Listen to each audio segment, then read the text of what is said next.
What's up, bud? Oh, you want to Robin Hood? Sure, I'll meet you in a few. Wait, I'm not dressed for this.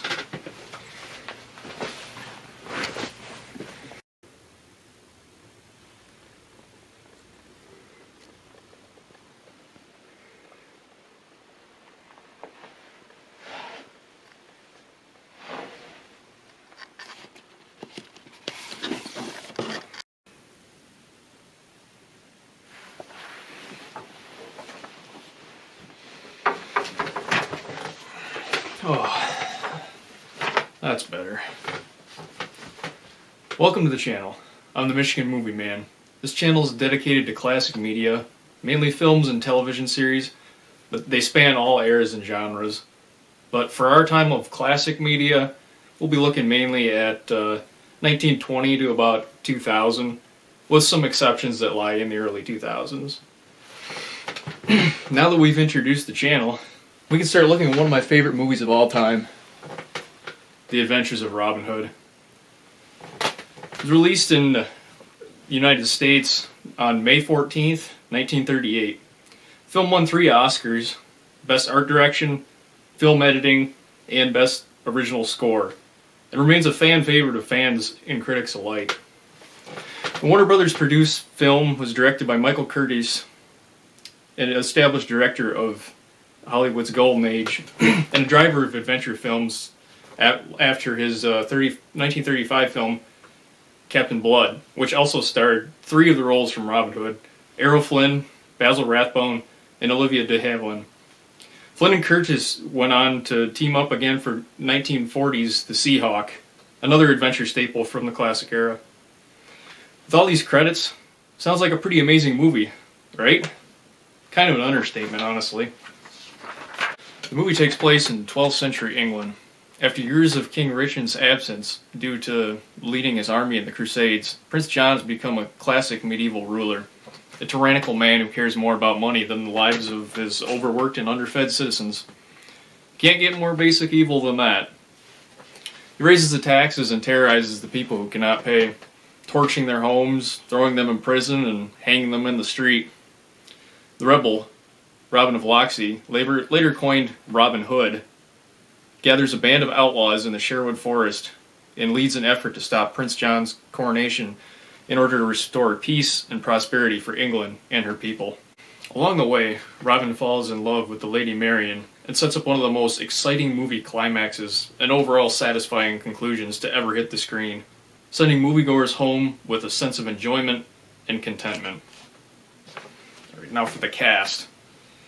The film stars Errol Flynn as the young, swashbuckling Robin Hood, Olivia de Havilland as the damsel in distress Maid Marian, Basil Rathbone as the sleek, sinister Sir Guy of Gisborne, and Claude Rains as the heartless, power-hungry Prince John. I would wholeheartedly agree with audiences and critics in calling Robin Hood one of the greatest adventure films of all time, even greatest films of all time, and rightfully so. The first thing you notice about the movie upon first viewing is the color. From the opening shots of the royal court to Robin's green outlaw clothes, the film takes any and every opportunity to flaunt the power of color film. And that's a good thing. The vibrant reds of Sir Guy's cape contrast the bright greens of Robin's outfit, setting up their rivalry for the first meeting in the beginning of the film. When they finally meet in the greatest sword duel in Hollywood history, the colors clash and flash in the candlelit castle halls. This film also has some very memorable characters. Flynn's playful Robin Hood is just great. He's got it all. He's got the green suit, contagious smile and laugh, charisma so thick you could cut it with his long sword, and a level of courage that is only possible in a story as fantastical as this one. Not to mention he's the best archer in England. Also, what guy doesn't wish he could pull off that pencil mustache? Yeah, you know you do. Along with Robin is his band of outlaws, the Men of Sherwood. There's the red-suited, lyre-playing Will Scarlet, the gruff, short-tempered Friar Tuck, big-hearted Little John, and the short, faithful Much. Opposite these goodwill outlaws are the big bad Prince John, Sir Guy of Gisborne, the High Sheriff of Nottingham, and the Bishop of the Black Cannons, along with all of Prince John's cruel soldiers. These characters are played perfectly and are the perfect evil force in the way of Robin's revolution. The Adventures of Robin Hood was released in 1938, which is right in the middle of Hollywood's golden age of film. The score is like a textbook example of the classic Hollywood film score because of how it uses the components of one. First, the score uses a full range of instrumentation. The music uses a full orchestra complete with strings, woodwinds, brass, and percussion. The strings act as the main component and drive the main theme with big, majestic musical lines, but they also work to add emotion during the slower romantic scenes, as well as bringing the action to a rest after intense fighting scenes, to create a dynamic sense of emotional change for the film. The woodwinds act as a supportive harmony to the strings in most spots, but they show their true colors when the strings use repeated pizzicatos and the woodwinds have their short melody lines to build up bigger themes for the strings or brass. The brass act is the powerhouse of the orchestra. From the very beginning, we hear the brass's fanfare section in all of its glory, setting the stage for a royal epic soundtrack. The brass also plays Robin's theme, which we hear naturally when Robin jumps out and introduces himself to the court that swings from a large vine. It's also heard when Robin enters the archery tournament, announcing his presence in spite of his disguise. This acts as just one example of the leitmotif in a film. A leitmotif is a musical theme for a character or a place, and is an essential component in the classical Hollywood film score. Maid Marian's leitmotif is just a single violin descending 3 notes in a major scale, which then breaks out into a moment of the entire orchestra concluding the line. Another important feature of the classical Hollywood film score is the use of wall-to-wall scoring. The Adventures of Robin Hood is possibly the best example of this technique in a Hollywood film because of how much actual music composes through the film. There are sections of this movie that could work as a silent movie because there's so much music in every scene that changes the mood and helps drive the narrative forward. Now that we've covered the characters, the background, the music, we gotta talk about the action. And the best action is at the end of the film. The moment before Prince John can be crowned, King Richard steps out from his disguise and reveals himself to his brother. Prince John is taken aback, and Robin takes his chance to disrobe from his monk outfit and lead the fight against Prince John's forces. The 2 best swordsmen in the film go at it. Robin attacks Sir Guy of Gisborne, and what ensues is possibly the greatest sword fight in all of Hollywood history.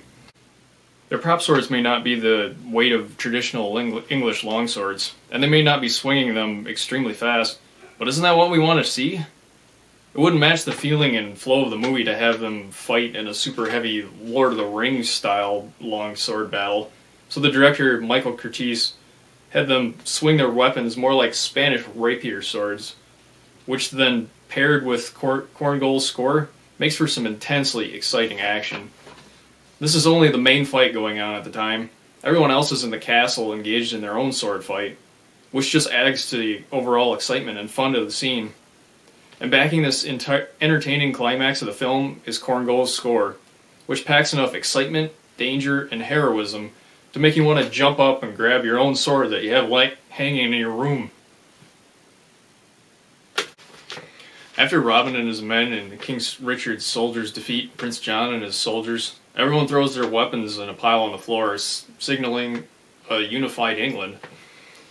King Richard pardons the men of Sherwood and knights Sir Robin of Locksley. When Robin asks to be married to Maid Marian, and the camera shows her face, that magical thing with 1930s and 40s films happens. Her eyes shine really bright. Same thing happens with Robin when he's shown. Something about the lighting in old film really captures light in people's eyes, differently than any other era of film. It's a quality that old film fans love, myself included. Robin is married to Marian and escapes to the crowd as he shouts, May I obey all your commands with equal pleasure, sire. The guards then close the doors behind them as they leave, and the end credits roll. This end is perfect for the film's mood, leaving the audiences emotionally satisfied, and maybe even inspiring some modern-day Robin Hoods. So, what makes this film so great? Such a memorable movie that people watch countless times and treasure for their whole life. Well, everything I talked about. It's the classic storyline, the top-notch casting and acting that creates memorable characters, the absolutely phenomenal music score that encompasses and supports the entire film, the thrilling action that places you in the moment of the film, and the emotionally satisfying conclusion that just makes you feel good. Overall, The Adventures of Robin Hood is just a fantastic adventure film. It is everything.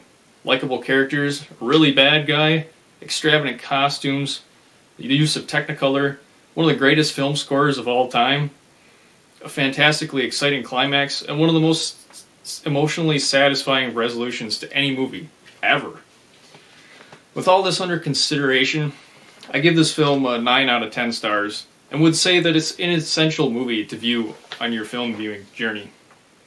If you're new to classic films, really anything before the year 2000, but in this case much earlier, then The Adventures of Robin Hood would be my pick for a great starting spot in your film viewing journey. Join me next time for our next movie review, and let me know if you have any requests for specific movies, or if you like the video and have any other ideas for things that you want me to talk about in future videos. See you next time.